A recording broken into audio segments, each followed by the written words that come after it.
Diga mazinga babadu nasrafa, diga mazinga maidu medme, diga mazinga babadu nasrafa wawaya, diga mazinga. Je suis Bouba Magrama de naissance, je suis pseudonymé Djaliam, artiste, musicien, comédien et cordonnier. Je suis victime de la poliomyélite, victime vivante de la poliomyélite, je vais dire survivant de la poliomyélite parce qu'en réalité, toute ma vie, c'est la survie. Donc, c'est ça qui fait ma vie en fait, c'est la survie qui fait ma vie. J'ai commencé à avoir le trouble de la motricité quand j'avais 4 ans, quelques mois. Et à 5 ans, quelques mois, je dirais à 7 ans révolus, j'étais devenu complètement paralytique. Depuis ma tendre enfance, à partir du moment où j'avais commencé à avoir les troubles de la motricité, les voisins et les voisines venaient demander à mes parents, mais alors principalement à ma mère, d'aller m'enterrer dans les rigoles à moitié, d'aller m'abandonner dans les grottes, d'aller m'enterrer ou m'abandonner au carrefour, sous les tamariniers à minuit ou même à midi, parce que le tamarinier est un arbre que selon la culture du septentrion, et je dirais même dans tout le Sahel, qui abriterait les mauvais esprits. Donc, car toute la communauté disait que je suis fils du Satan, je ne suis qu'un mauvais esprit, et que une fois m'abandonner dans ces endroits suscités, je me transformerai en serpent et prendre ma route, car en me gardant à la maison, j'allais finir par, c'est-à-dire tuer mon papa, ma maman et toute la famille. J'ai aussi vécu beaucoup de difficultés. Et la difficulté que vivaient déjà mes parents, mais alors principalement ma maman, avait été affectée sur ma personne à partir du moment où dans la famille, il n'était pas facile pour moi d'être accepté. Donc la première stigmatisation, les premiers rejets, tout a commencé à partir de la famille. Déjà, je ne pouvais pas jouer avec tous les enfants de la famille qui avaient le même âge que moi parce que beaucoup prenaient mon handicap comme étant une maladie contagieuse, c'est-à-dire de handicap au handicap directement. Je pouvais jouer avec les enfants de mon âge. On pouvait voir en ce temps une maman, c'est-à-dire la maman de ces enfants avec qui je jouais. Dès que mon genou ou mon pied touchait celui de leur enfant, elle courait pour venir récupérer leur enfant et on voyait comment elle était en train de taper là-dessus comme si c'est qu'on effaçait les écritures sur le tableau pour pouvoir enlever cette malédiction ou cette contamination que j'ai dû effectuer sur le corps de son enfant et prendre son enfant pour fuir et partir avec. Donc déjà, j'étais condamné à vivre seul, à tout faire seul, à n'avoir personne si ce n'est que ma mère. Parce qu'après quelques temps, bien sûr, papa est mort. Ma mère et moi étions donc à la merci de tous dans la concession. Et quand je sortais donc à l'extérieur pour voir le dehors comme ça, c'était un luxe. Car j'étais considéré comme une honte dans la famille dont il fallait dissimuler au fin fond de la maison, dans la partie où on garde les animaux domestiques tels que le mouton, je vais dire les animaux d'élevage, moutons, que ce soit chèvres et autres, tout ça parce qu'elles sont gardées au fin fond de la maison. Et donc je dois y être caché afin que les étrangers ou les gens qui fréquentaient la famille ne puissent pas du tout me voir parce que ce n'était pas bon de me voir, de voir qu'il y a ces genres d'enfants, comme il était dit auparavant dans notre famille.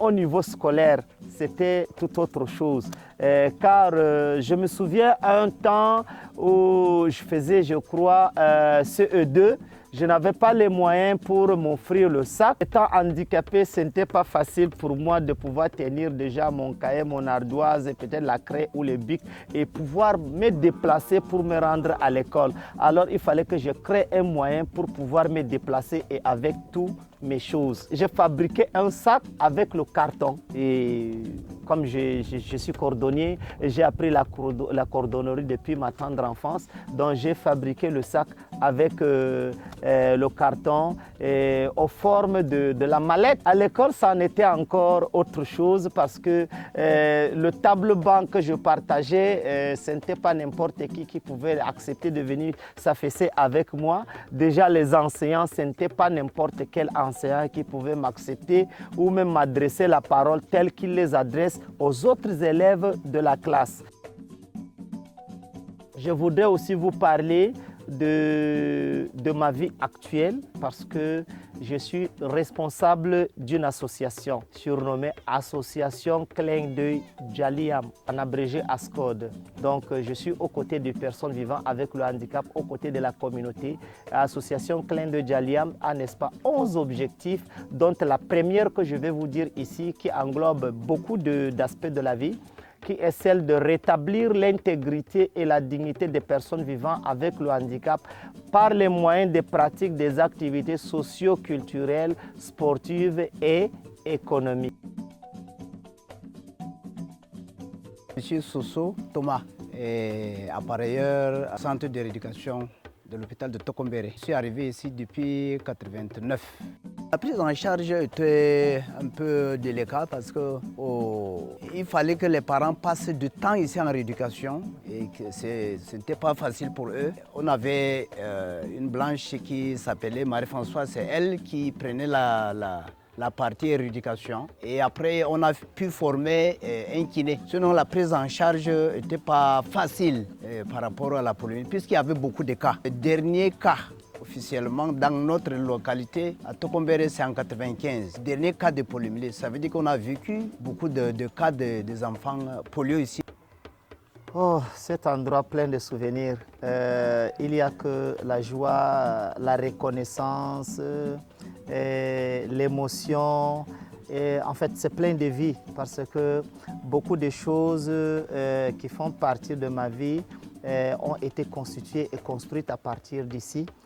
Car je reconnais encore mon enfance, je reconnais encore l'amélioration de ma motricité, je reconnais encore les amitiés, je reconnais encore les amours, je reconnais encore même les techniques, la professionnalité que j'ai appris ici parce que on n'avait pas que une rééducation qui accueillait les personnes à mobilité réduite, mais non, il y avait des artisanats, il y avait des petits centres de formation, il y avait des convivialités. Donc tout ça, c'est toute une vie et raison pour laquelle je n'ai que la reconnaissance et l'émotion est tellement immense. On garde les patients qui sont en prise en charge en rééducation, surtout les patients qui sont loin, ils doivent rester sur place. Donc on a 2 salles de 4 lits qui sont là. Et avec leur garde malade, ils sont nombreux. Il y a 2 autres chambres de l'autre côté, 2 salles un peu individuelles de l'autre côté. Donc ici, c'est la salle de rééducation et de gymnastique médicale.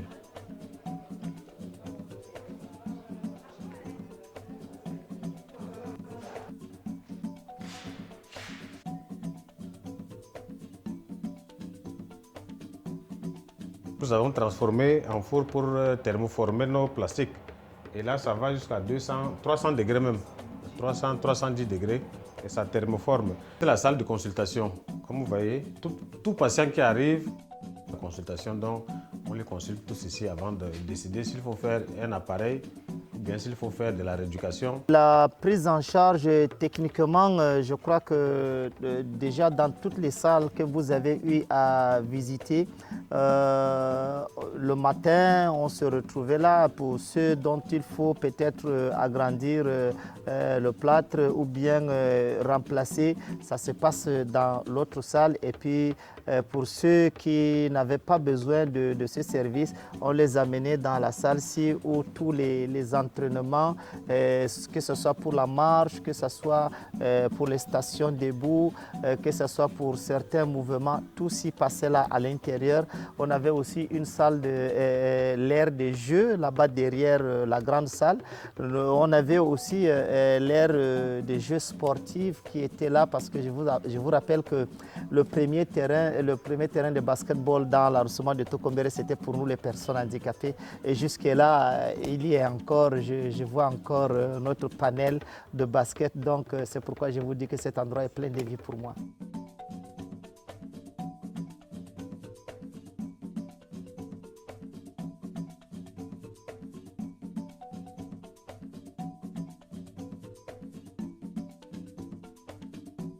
J'ai dit tout cela, c'est pour que vous puissiez comprendre. Parce que moi, j'ai survécu à une époque de la vie où ces vaccins n'étaient pas promis comme aujourd'hui. Les mentalités n'étaient pas évoluées comme aujourd'hui. La vie ne se vivait pas de la même façon avec les facilités que nous avons aujourd'hui. Aujourd'hui, la vie est cadeau. Le vaccin contre la polio vient vous trouver dans vos villages, dans les fins fonds du village. Mais il y a toujours des gens qui sont réticents à cause de leurs préjugés. Mais de vous à moi, j'aimerais vous poser une question. Si l'État et ses partenaires voulaient nous tuer, ne savez-vous pas que seulement dans les biscuits, dans l'huile de diamant, dans n'importe quoi, ils pouvaient mettre ce qu'ils veulent et nous achetons avec notre argent, nous partons manger, on meurt. Non, l'État veut nous protéger avec ses partenaires.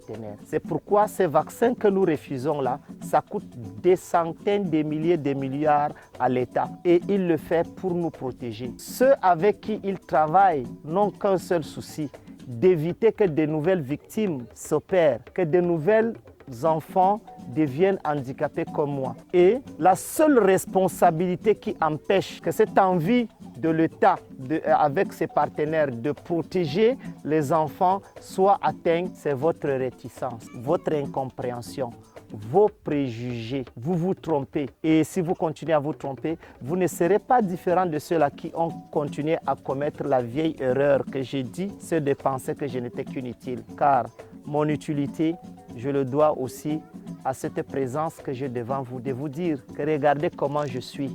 Si j'avais été cette autre faible personne handicapée, comme de nombreuses personnes vivant avec le handicap qui se trouvent dans leur fin fond du village, qui n'ont même pas la possibilité de se laver 2 fois par semaine, parce que j'en ai rencontré personnellement, juste parce qu'ils sont handicapés, parce qu'ils doivent attendre que des gens leur apportent de l'eau, qui n'ont pas la possibilité de manger 1 fois par jour de façon régulière, parce que c'est des gens qui doivent préparer et des gens ont eu à préparer depuis plusieurs années dont ils sont perçus comme des charges. À vous, chers parents, aidez-moi à éviter que de nouvelles victimes soient faites.